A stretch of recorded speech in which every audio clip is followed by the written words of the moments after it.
Hi everyone. So this is going to be option 2 for you for this week. So Miss Mellors gave you option 1. Here is option 2. So kind of piggybacking off of the first week, we really were looking at choosing myplay.gov. You were looking at your personal calorie content that you're supposed to be taking in every single day based on the information you put in, and learning about how many fruits and vegetables and all the different food groups you need every single day, how many servings of those, whether it's cups or ounces. So we're kind of backing off of that a little bit by trying to choose a healthy recipe to follow. So continuing to stay at the same website, if you go to choosemyplate.gov, here you're going to go up to where it says My Plate Kitchen. If you click on it, my internet's kind of going slow. If you click on it and you go down to recipes, okay, recipes, it's going to pull up a new part for you. I think their website's going kind of slow. This is why the pictures are not showing. If you do this, I'm hoping the pictures are showing for you. I know that this particular website likes to be delayed a little bit from future history. But over here are different types of options that you can choose on to look at a healthy recipe. And so I want you to kind of stay away from main dishes. Main dishes, you're going to have to use the oven. I'm not necessarily wanting you to use the oven. Not to say you can't, I guess, if your parents are with you to help you through the process. If you want to make dinner one night and you can find a healthy option, sure, absolutely.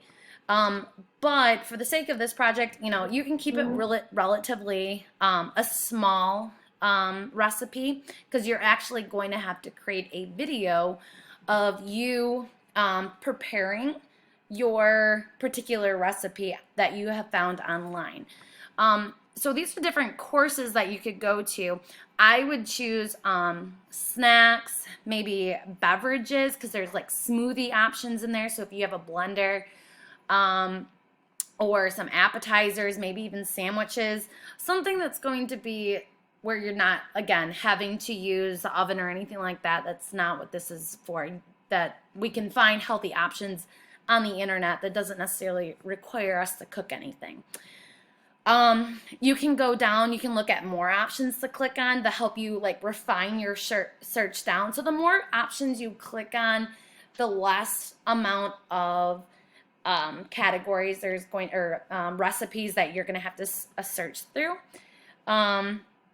So maybe like blender options. So if you have a blender at home, maybe this would be something really cool for you to click on, because maybe you want to find a recipe that has something to using the blender. You could, no cooking required. I highly recommend all of you wanting to click on that one, because then you don't have to worry about using the oven. You can talk about like where it's coming from, like here in American, or we're gonna do Asian food, that type of thing. I would definitely, to refine your search, click on cost efficient. Like, I'm not asking you guys to find a recipe that's gonna cost a ton of money. I would highly recommend you just trying to find something that you already have in your cabinets. Especially if your parents are anything like me. I am not going to the grocery store right now. So the last time I've been to the grocery store, I think, was 2.5 weeks ago. So, I get that we're not going out to the, we're not going on a regular basis to the grocery stores, probably like we used to be. So keep that in mind too, based on our situation that we have going on. So when you refine your search down, whatever you want to choose, and I have a couple different options up here really quick for you. I thought I did. Oh, here we go. One, I found like a fruit slush, which I thought, that sounds kind of good. I like fruit and I like slushies in a way. So I clicked on it. Obviously, this one is something that I might have to go to the store for, because I don't have this. So maybe start thinking about next time somebody's going to go out grocery shopping, if you don't have one of these things, if you're really gung-ho on doing a certain recipe, before Sunday, because you have to get it in by Sunday. So think about what you need from the grocery store, if you need anything. Hopefully, again, you can just find something right from your pantries or in your refrigerators. So this one would require me, even though I really think that this would be awesome, this is going to require me to go to the grocery store. So I'm not going to make a special trip out there and put a mask on today. How about this one? I found another one. Oops, sorry, I got to scroll up. And this one is, I know the thing is not popping up there for you, but it's the fruit yogurt pops. I thought this would be good. I have yogurt in my refrigerator right now, so I thought this would be cool. I know this says pina colada. It doesn't necessarily have to be pina colada. Like if you personally have any type of yogurt, I mean, that would work. You can modify your recipes a little bit if you need to. Strawberries, I have strawberries in there that I had bought as well. So if you're looking at this, it tells you very specifically what to do. I don't have any paper cups. However, with that said, I have like little plastic cups that my kids drink out of, like they're from the dollar store or whatever. You know, it has, I don't know, I think I have Avengers or something on it. But either way, you could put it in there instead of a paper cup and prep it the way it asks you to do. When you pull it out, I think they had asked you to, let me read this again, because you have to do a popsicle stick. You could use something else as well besides that. I have like plastic straws, maybe a plastic straw you could put in there. I know it says peel the paper off, but if you freeze something in a plastic cup, not glass, because glass will, the thing will expand and break the glass inside your freezer, so never glass. But maybe when you pull it out of the freezer, you run your hot water over the plastic cup on the outside, and it'll help melt it. So that's an idea for you as well. So you can modify these recipes a little bit. The nice thing about this project, or this assignment, I should say, is when you guys scroll down to the nutrition contents down here, you have your calories, and you guys just learned about your calories. So you can say, you know, personally, my personal calorie daily percentage or amount that I was supposed to have per day was, I don't even know what you had, like maybe 2,500. And so here this is only going to give me 26 calories. You could even talk about, even though we didn't talk really about sodium and carbohydrates, you could talk about these in here. So your saturated fats, you want those low. You know, so all these things, some of these you want really kind of low. Fibers, you could have those kind of somewhat high, same with protein. But here's another cool thing is that we talked about the My Plate food groups, and this is already telling you that based on just having this yogurt pop, it's going to give you 1/4 of a cup of your daily servings. And so you can even say, hey, you know, for my particular personal per day, I'm supposed to have maybe 2 cups, 3 cups of fruit, and this is going to give me at least 1/4 of my cup servings. So that's really nice.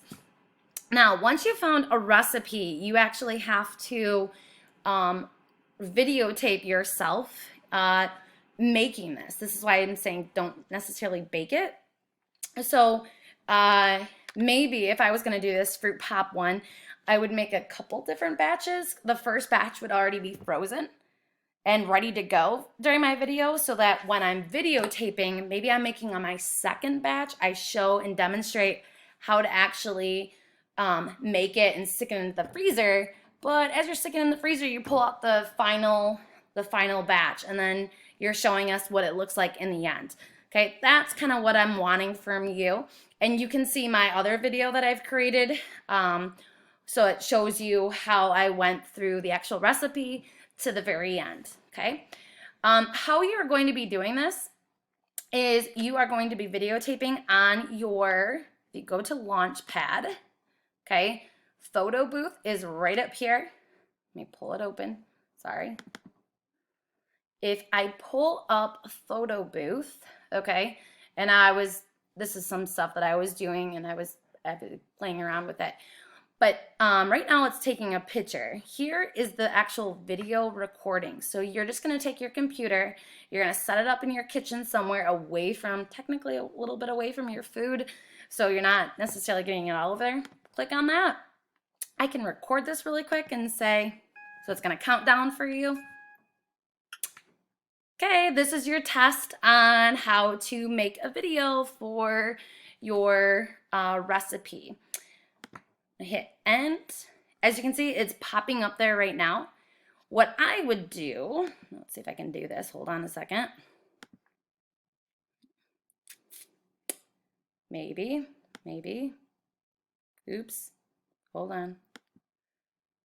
I'm really hoping I can do this with you guys on here. All right. There's a way to do it where you, oops, that's not what I wanted either. So, hold on. If I make minimize,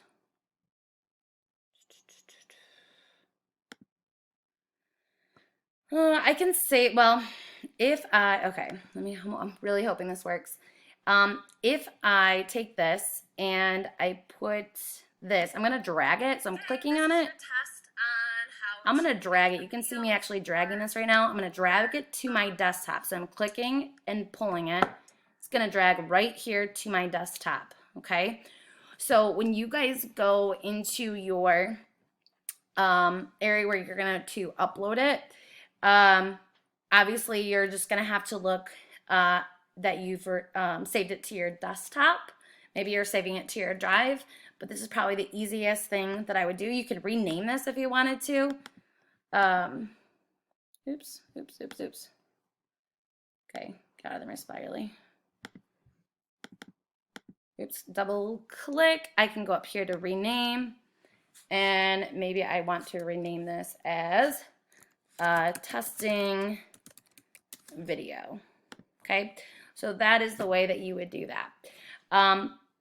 Anyways, I'm hoping this makes sense to you. Again, I will put, this is your second option. So you're going to find a recipe, you're going to record yourself doing the recipe or making the recipe from start to finish. You're going to tell us about your calorie intake, what the recipe is called, maybe some of the nutrition facts in here, and definitely how many cups of whatever food group yours are in. Maybe there might be more than one here, so you can tell me that as well. So you might want to have your little cheat sheet next to you that talks all about this, so that when you can look at it for a quick reference and explain it. Okay? All right, that's your second option.